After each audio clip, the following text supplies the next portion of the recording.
Hi, Dr. Gallagher. Congratulations on the series. Thanks so much, Eric. Appreciate it. How you doing? Why don't we start by, so you've got a little bit of an unusual problem at the outset that you're not finding these great whites in South Africa, the giant ones that you're looking for.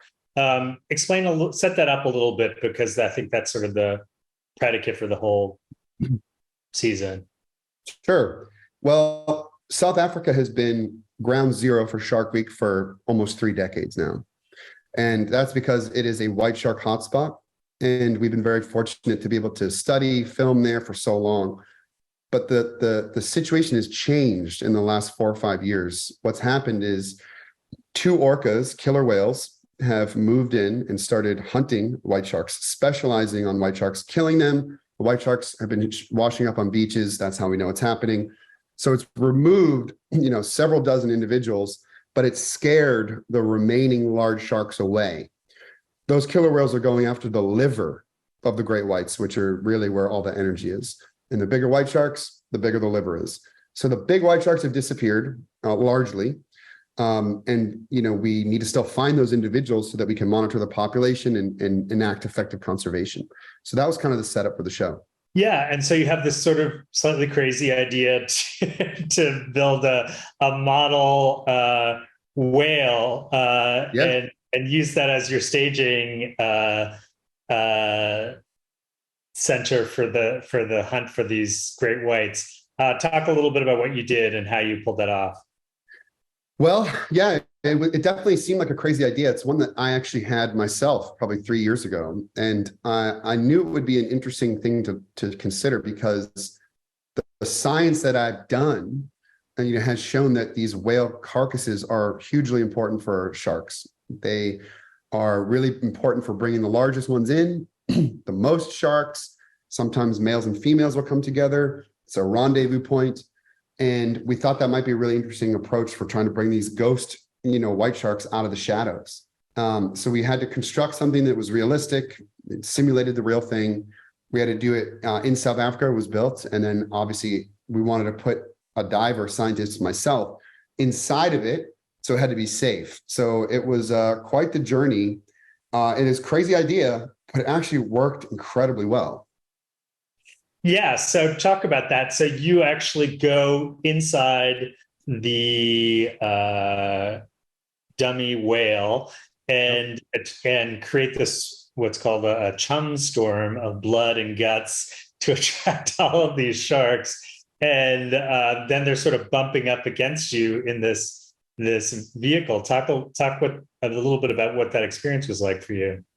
It was unbelievable. Yeah, I mean, what was cool for me was that the sharks responded to the decoy similarly as they would to a real whale, going after certain parts of the body first, how they approached it, certain things that they bit. They bit the pectoral fins first every time. They went after the tail a lot, the most vulnerable places on the body. But then I was really just fascinated because I get super close to these animals and gain a little bit of an edge on them because they are ambush predators. White sharks are ambush predators. They're always trying to have the upper hand. So they didn't even know I was inside the belly of the beast. There was one instance where one of these probably 8-10 foot white sharks came right up to me and just stared me right in the face, Eric, and to figure me out because I probably scared it. It was like, what? What is this? They are sentient. They do have incredibly advanced capabilities for learning for a fish, and so they're trying to figure me out. So it was a really cool moment, just kind of like looking at that shark. I feel like it stopped in its tracks.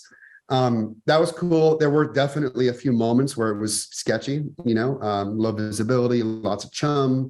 The huge white shark was really intimidating, very powerful.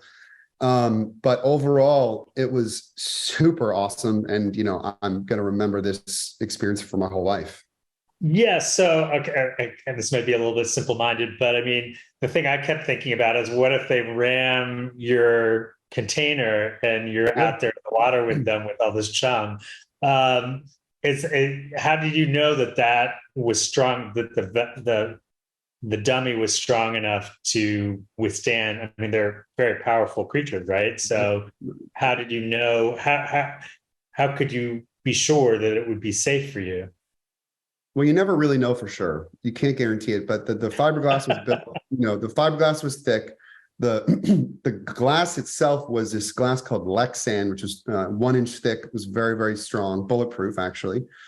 But again, does that translate into nature with the oldest top predator ever to, roam our seas? Probably not. But we did go through a lot of testing, But I would say that when the big shark at the end would, even just bump into Earl, the whole thing moved. So I had to have a low center of gravity. If I got knocked out, that would have, been pretty scary for sure. So I had an exit strategy when the big shark showed up. I was actually more worried because that big shark was with us for about 5 hours. And I was, when it's at the surface, the animal's really calm, but when it's subsurface is when it's making all of its calculations. It's when it's thinking about what it wants to do. And I was more worried when I didn't see the shark, but I knew it was in the area because I didn't want it to breach, coming up straight on the bottom. If that happened, I would have, 100% got knocked out. And I was, ready to swim as fast as I could to the boat, which was just right off camera. Wow. Wow. And then you get to tag the shark, which is the whole purpose of the exercise, to be able to track where they're going and where their new habitat is. Talk a little bit about what you did and what you discovered from that. Well, we knew we wanted to try and tag it because these large elusive great whites are the ones that are missing from our population study off of South Africa. And this really speaks to the really important work done by my colleague, Dr. Allison Towner, who's in the show. She's been doing work there for over 10 years. So it's really great to be able to put a tag on an animal like that to see where they are moving to. This may give us clues to where the population has been displaced to, where it's moving. That is important for conservation. These animals are incredibly important. We need to protect them. So we did have a tag that was put onto a tether on a pole. And, we were waiting to get that tag on the shark, a little behind the scenes thing, for probably 2 hours on the last day. And it kept coming, but not quite close enough. And then what I actually did was I actually got down really low, because the sharks can see above the surface line and they can see the shadow on top of the whale carcass. So if I was just standing up, they saw me, and I didn't think that it would come close enough unless I got low, which I did. Came up really close, bit the side, leaned over. I had one shot, could have fallen over, but I nailed it. And it was a huge moment for shark science. And it was, the tag is still on. The shark has been seen a few other places in South Africa by divers, and you can see pictures of the shark with the tag. We've gotten a few transmissions from the tag as well. So yeah, super cool moment. Yeah. So what, I think a lot of people watch Shark Week would love to know, what do they do if they encounter a shark in the wild like that? Well, you'd be very lucky, I would say, if you see one like that. Stay calm, try and get in the boat if you can, but don't make any, sudden movements. Sometimes it's best to just stand your ground. I know that sounds crazy, but standing your ground and making eye contact with, the big predatory sharks like tigers and whites usually is what you need to do in order to, kind of assert your dominance. If you start swimming away fast, yeah, that's what you want to do, but sometimes you look like a prey item. So usually I try and just stand my ground, and I'm usually trying to find them. So it's a different perspective for me. But usually you don't want to be in the water times when sharks are diving. You don't want to go swimming near seal colonies. You got to just use your common sense. Yeah. Did you have any takeaways from the season of stuff that you learned that you didn't know before? Yeah. Well, I would just say that innovative technologies are always really effective. That's what we really pushed the boundary with this year. New platforms for getting closer to sharks than ever before, and really focusing on the behavior. I think that's like one of the things you're going to see this year on Shark Week. It's 35th year. Is that behavior is the most exciting thing, and whether we're talking about breaches or whale carcasses. Yeah, it's really, really a celebration of sharks this year like never before. Great. Dr. Gallagher, thank you very much for taking time to talk to us. Okay, thank you so much, Eric.